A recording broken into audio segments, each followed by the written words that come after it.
Good morning વિદ્યાર્થી મિત્રો.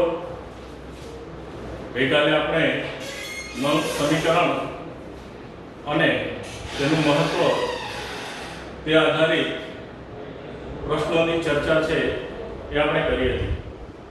આજે આપણે દ્રાવણોમાં વિદ્યુત વાહકતા માટેની સમજૂતી મેળવવાની છે. તો સ્વાભાવિક રીતે વિદ્યુત વહન ઘન પદાર્થ માટે એટલે કે ધાતુઓમાં પર્ટિક્યુલરલી જે વિદ્યુતનું વહન થાય છે તે મુક્ત ઇલેક્ટ્રોન મારફતે થાય છે, જ્યારે જલીય દ્રાવણોમાં વિદ્યુત વહન જે છે એ મુક્ત આયનો મારફતે થાય છે. આ બાબત આપણે 11માં નોંધેલી છે, ફરીથી રિફ્રેશ કરીએ છીએ. હવે વિદ્યુત વિભાજ્ય કોને કહીશું?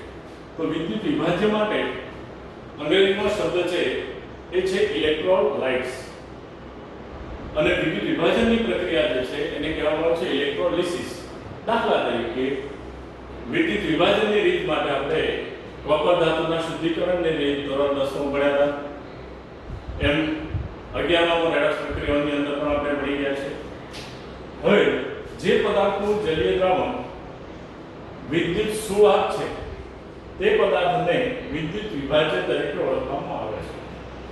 તો જેના જલીય દ્રાવણ વિદ્યુત સુવાહક તે વિદ્યુત વિભાજ્ય એટલે કે ઇલેક્ટ્રોલાઇટ્સ. આપણે ડેનિયલ કોષ ભણ્યા તો એમાં બે દ્રાવણો લીધા અલગ અલગ, ZnSO4 અને CuSO4. તો ZnSO4 અને CuSO4 એને વિદ્યુત વિભાજ્ય કહી શકીએ આપણે. અહીં આગળ લઈએ આપણે કે વિદ્યુત વિભાજ્યના દ્રાવણોમાં વિદ્યુત વાહકતા સમજવા માટે કેટલાક જરૂરી પર્યાય જે છે એ સમજવા જરૂરી છે.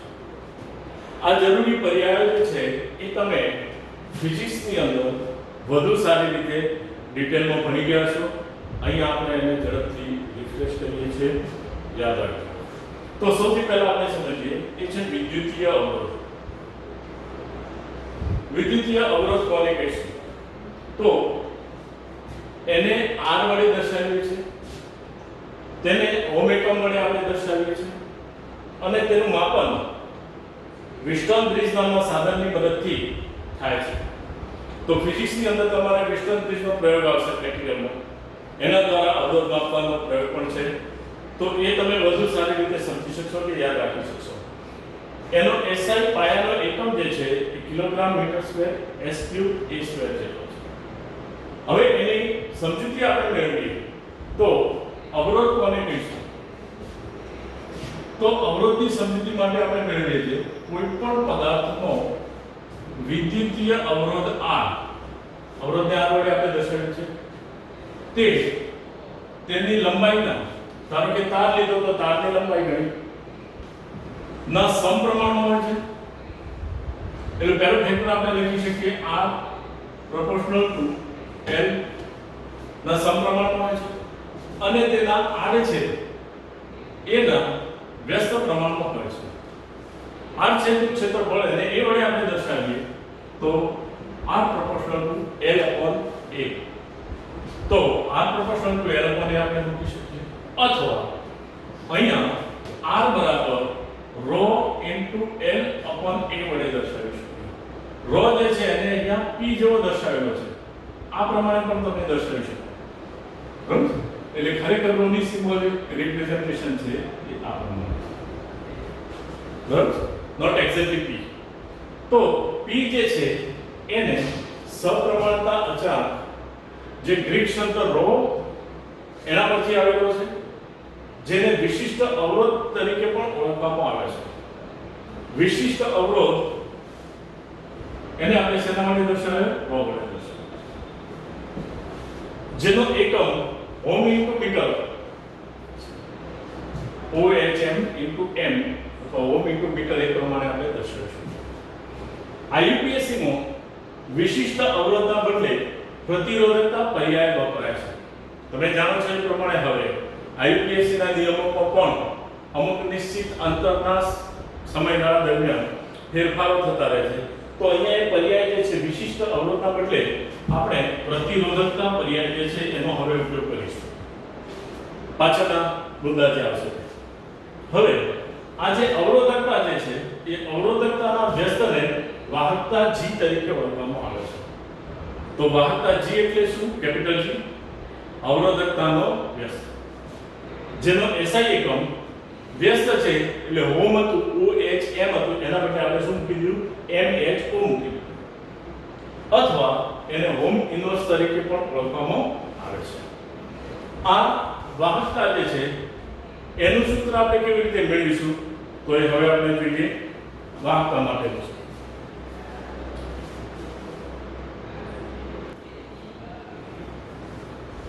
તો વિદ્યાર્થી મિત્રો, વાહકતા માટે આપણે સમજીશું કે વાહકતા જે છે એને કેપિટલ G વડે આપણે દર્શાવીએ તો G બરાબર અવરોધકતાનો વ્યસ્ત એટલે 1 અપોન શું મળી જશે આપણને R. હવે R માટેનું સૂત્ર હતું શું હતું, તો લંબાઈના સમપ્રમાણનો અને R છેદના ક્ષેત્રફળના વ્યસ્ત પ્રમાણનો, અને આપણે અચળાંક મૂક્યો તો ρ, તો 1 અપોન R છે તો એનું મૂલ્ય આપણે મૂકી દઈએ તો એ આપણને મળશે ઇઝ ઇક્વલ ટુ A છેદમાં ρ ઇન્ટુ L બરાબર 1 અપોન ρ જે છે એને શેના વડે દર્શાવીશું આપણે, K વડે. તો 1 અપોન ρ બરાબર K. તો ρ જે છે શું હતું, પ્રતિરોધકતા હતી. તો પ્રતિરોધકતાનો વ્યસ્ત થઈ ગયો તો એને શું કહીશું આપણે, વાહકતા અથવા વિશિષ્ટ વાહકતા. તો અહીં આપણે સમજીએ કે G બરાબર 1 અપોન R, એની કિંમત મૂકી દીધી એટલે A બરાબર ρ into L is equal to K into A upon L, જ્યાં K બરાબર શું છે, વિશિષ્ટ વાહકતા. હવે વાહકતાનો SI એકમ જે છે એ સિમેન્સ છે, જેને S સંજ્ઞા વડે દર્શાવાય છે. પ્રતિરોધકતાના વ્યસ્તને વાહકતા તરીકે ઓળખવામાં આવે છે અથવા એને આપણે વિશિષ્ટ વાહકતા કહીશું, જેની ગ્રીક અક્ષર કપ્પા પરથી K વડે દર્શાવવામાં આવેલો છે. એને શું કહીશું આપણે, કપ્પા કહીશું, વડે દર્શાવાય છે. તો જે 1 અપોન પ્રતિરોધકતા બરાબર વિશિષ્ટ વાહકતા, બરાબર છે, આ પ્રમાણે આપણે દર્શાવી શકીએ. હવે વાહકતાનો SI એકમ જે છે એ સિમેન્સ ઇનવર્સ છે, સિમેન્સ મીટર ઇનવર્સ છે, અને વાહકતાની માત્રાને આધારે વાહકતાની માત્રાને આધારે 3 ભાગમાં વર્ગીકરણ આપણે કરી શકીએ. એ છે વાહકો, અવાહકો અને અર્ધવાહકો. અર્ધવાહકોની અંદર આપણે કોનો ઉપયોગ કરીએ છીએ, SI અને GE જનરલી. એને આધારિત આપણે ટ્રાન્ઝિસ્ટર કે એની બનાવટમાં એનો ઉપયોગ કરતા હોઈએ છીએ. હવે સુવાહક, અર્ધવાહક અને અવાહક. પરંતુ અત્યારે તમે જાણો છો કે જમાનો કોનો છે, સુપરનો છે. નિર્મા સાદો ન ચાલે, સુપર જોઈએ. સર્ફ ખાલી ન ચાલે, સર્ફ એક્સેલ જોઈએ. એટલે કંઈક એક્સ્ટ્રાઓર્ડિનરી જોઈએ. તો જેમ જેમ શોધ વધતી ગઈ વાહકતા આધારિત, એમ અતિ સુવાહકો, જેને અંગ્રેજીમાં સુપર કંડક્ટર તરીકે ઓળખવામાં આવે છે, એની શોધ હતી. આવા અતિ સુવાહકો જે છે એનો ઉપયોગ આપણે રિમોટ સેન્સિંગ પદ્ધતિની અંદર કરતા હોઈએ છીએ, અથવા તો એનો ઉપયોગ અત્યારે દરેક ઇલેક્ટ્રોનિક ઉપકરણો જે છે, તમારા મોબાઈલથી માંડીને અવકાશયાન જે ચાલે છે કે એમાં જે વપરાતા વિદ્યુતીય ઉપકરણો છે, બધામાં એનો ઉપયોગ થાય છે. અહીં આપણે જોઈએ અતિ સુવાહકો, તો ધાતુઓ અને તેની મિશ્ર ધાતુઓ ઘણા નીચા તાપમાને, ઘણું નીચું તાપમાન એટલે કેટલું, 0 થી 15 કેલ્વિન તાપમાને અતિ સુવાહકો તરીકે જાણીતા હતા. પરંતુ અત્યારે અસંખ્ય સિરામિક અને મિશ્ર ઓક્સાઇડ 150 કેલ્વિન જેટલા ઊંચા તાપમાને પણ અતિ સુવાહકતા દર્શાવે છે. સિરામિક પદાર્થો કોને કહીશું તો આપણે જાણીએ છીએ, સિરામિક ઉદ્યોગ માટે સૌથી વધારે છે એ જાણીતો મોરબીનો જિલ્લો. હવે ઘરની અંદર વપરાતી ટાઇલ્સ એ બધા સિરેમિક કહીશું. સિરેમિક અને ધાતુના ઓક્સાઇડો, સિરેમિકની અંદર જનરલી છે એ ગ્લેઝ માટે, ચળકાટ માટે થઈને ધાતુ ઓક્સાઇડોનો ઉપયોગ થાય છે. આવા ધાતુ ઓક્સાઇડો જે છે એ 150 કે થી ઊંચા તાપમાને પણ અતિ સુવાહકતા, જે સુપર કન્ડક્ટિવિટી દર્શાવે છે. આ ઉપરાંત કેટલાક પોલિમર પદાર્થો જે છે એ એની લવચિકતા એટલે કે ફ્લેક્સિબિલિટી ને આધારે પોલિમર પદાર્થોનું નિર્માણ કરવામાં આવે છે. તમે જાણો છો કે મોબાઈલની અંદર બેટરી જે છે એ ક્રમબદ્ધ રીતે નાની થતી ગઈ અને અત્યારે હાલ જે મોબાઈલની અંદર બેટરી આવે છે એ લિથિયમ બેટરી અથવા તો લિથિયમ પોલિમર બેટરી તરીકે ઓળખવામાં આવે છે. અને હમણાં તો એવું કહેવામાં આવે છે કે જાપાને જે છે એ ફોલ્ડ કરી શકાય વાળીને, આપણે કાગળનું જેમ ગોળ કેટલું વાળી દઈએ છે એમ વાળી શકાય તેવી પોલિમરની બેટરી એટલે ફ્લેક્સિબલ બેટરી જે છે એની શોધ કરી છે. તો આવા ઉપકરણોની અંદર સુપર કંડક્ટર એટલે કે અતિ સુવાહક પદાર્થો જે છે એનો ઉપયોગ થાય છે. હવે આપણે લઈએ બે મુખ્ય બાબતો જે પરીક્ષાની અંદર MCQમાં આપણને પૂછાઈ શકે અથવા 2 માર્ક્સની અંદર પૂછાઈ શકે. યાદ રાખજો, અગાઉ તમને સમજાવ્યું છે કે 3 કે 3 થી વધુ મુદ્દા આવે એટલે આપણે એમ સમજવાનું કે MCQ ની રીતે પ્રશ્ન આપણને પૂછાઈ શકે. હવે અહીંયા લઈએ આપણે બે પ્રકારની વાહકતાનો અભ્યાસ કર્યો, ધાત્રીય વાહકતા અથવા તો ઇલેક્ટ્રોનની વાહકતા, અને બીજી વાહકતા પણ આપણે વિદ્યુત વિભાજ્યની વાહકતા અથવા તો આયનની વાહકતા. તો ધાત્રીય અથવા ઇલેક્ટ્રોનની વાહકતા જે છે એ મુખ્યત્વે નીચેની 3 બાબતો પર આધાર રાખે છે. આ 3 બાબતો કઈ કઈ છે? તો નંબર 1, ધાતુનો સ્વભાવ એટલે કે એની પ્રકૃતિ અને એનું બંધારણ. ધાતુનો સ્વભાવ અને પ્રકૃતિ એનું સ્વાભાવિક ઉદાહરણ લઈએ આપણે તો પહેલા જમાનામાં વિદ્યુત વાહક તાર તરીકે એલ્યુમિનિયમનો ઉપયોગ થતો, પરંતુ વિદ્યુત વાહકને કારણે એલ્યુમિનિયમ ગરમ થઈ ક્યાંક જે છે એ પીગળી જતી અથવા વાયર જે છે બળી જતા. અત્યારે ત્યાં આપણે શેનો ઉપયોગ કરીએ છીએ? વિદ્યુત વાહક તારનો કોપરનો ઉપયોગ કરીએ છીએ. તો એ એલ કરતા સીયુની પ્રકૃતિ ને બંધારણ એ વાહકતા માટે વધુ અનુકૂળ છે એમ આપણે કહી શકીએ. સંયોજકતા ઇલેક્ટ્રોનની સંખ્યા પ્રતિ પરમાણુ. હવે સંયોજકતા ઇલેક્ટ્રોનની સંખ્યા કોપર માટે આપણે વિચારીએ તો સંયોજકતા કોષની અંદર 3d9 4s1, તો આવા કુલ કેટલા 10 જેટલા ઇલેક્ટ્રોન જે છે આપણને મળે છે. તો એ જે છે સંયોજકતા ઇલેક્ટ્રોનની સંખ્યા મુખ્યત્વે બાહ્યતમ કોષ જે છે કેન્દ્રથી નજીક ન હોય તેવો બાહ્યતમ કોષ છે એમાં ઇલેક્ટ્રોનની સંખ્યા પ્રતિ પરમાણુ એટલે એક પરમાણુમાં કેટલા ઇલેક્ટ્રોન છે એને આધારિત સમગ્ર ધાતુને કન્સિડર કરવામાં આવે છે.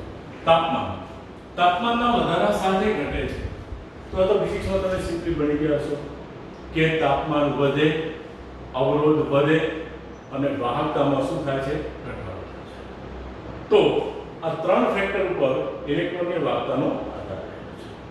સેકન્ડ પોઈન્ટ લઈએ આપણે, એ છે વિદ્યુત વિભાજ્ય એટલે કે આયનીય વાહકતા. આયનીય વાહકતા માટે 4 મુદ્દા આપણને આપેલા છે. તો પહેલો જે છે એ વિદ્યુત વિભાજ્યનો સ્વભાવ અથવા પ્રકૃતિ. વિદ્યુત વિભાજ્ય તો બે પ્રકારના વિદ્યુત વિભાજ્ય છે, પ્રબળ અને નિર્બળ. જો પ્રબળ વિદ્યુત વિભાજ્ય હશે તો જલીય દ્રાવણમાં એનું કેટલું આયનીકરણ થતું હશે? 11માં ભણી ગયા છે આપણે 100%. તો એનો નંબર ઓફ આયન્સ વધારે હશે એટલે વિદ્યુતનું વધારે વહન કરતું હશે. નંબર 2, નિર્બળ વિદ્યુત વિભાજ્ય હશે તો એ પ્રમાણમાં ઓછા આયનો ધરાવતું હશે. બીજું લઈએ આપણે એટલે કે પહેલું ફેક્ટર વિદ્યુત વિભાજનનો સ્વભાવ કે પ્રકૃતિ. દ્રાવકનો સ્વભાવ અને સ્નિગ્ધતા. દ્રાવકનો સ્વભાવ અને સ્નિગ્ધતા એટલે શાંતા બળ જે 11માં આપણે ભણી ગયા છે. જો સ્નિગ્ધતા વધારે હશે તો આયનો મુક્ત રીતે હરીફરી શકશે નહીં, પરિણામે એની વાહકતા પ્રમાણમાં કેવી હશે? ઓછી હશે. નંબર 3, વિદ્યુત વિભાજનની સાંદ્રતા. જો સાંદ્રતા વધારે કે ઓછી છે એની ઉપર એની વાહકતાનો આધાર રહેલો છે. એટલે સાંદ્રતા માટે આપણે દ્રાવણ આખું પ્રકરણ ભણી ગયા છે એટલે એની ચર્ચા નથી કરી, પણ ચોથો ફેક્ટર યાદ રાખવો પડશે ખાસ, તાપમાન. તાપમાનના વધારા સાથે વધે છે. શા માટે? તો જેમ તાપમાન વધે તેમ દ્રાવણમાં આયનીકરણની પ્રક્રિયા આયનો વધુ પ્રમાણમાં છૂટા પડે અને આયનીકરણની પ્રક્રિયા વધે, મુક્ત આયનોની સંખ્યા વધે, તેથી વાહકતામાં નોંધપાત્ર શું થાય છે? વધારો થાય છે. એની સામે યાદ રાખજો, ઇલેક્ટ્રોનની વાહકતામાં તાપમાનના વધારા સાથે અવરોધ વધે છે અને વાહકતા ઘટે છે. એટલે આ બંને ફેક્ટર છે એ પરસ્પર કેવા છે? વિરુદ્ધ છે. હવે 3 અને 4 ફેક્ટર આપેલા છે. તો આમાંથી આપણને પ્રશ્ન MCQ ની રીતે પૂછાય, નીચેનામાંથી કયા ફેક્ટર પર વિદ્યુત વિભાજ્યની વાહકતા આધાર રાખતી નથી અથવા આધાર રાખે છે? એ આધારે જુદા જુદા વિકલ્પો આપણને આપેલા હોય તો એ પ્રશ્ન છે એ આપણે એ રીતે તૈયાર કરવાનો રહેશે. ચાલો.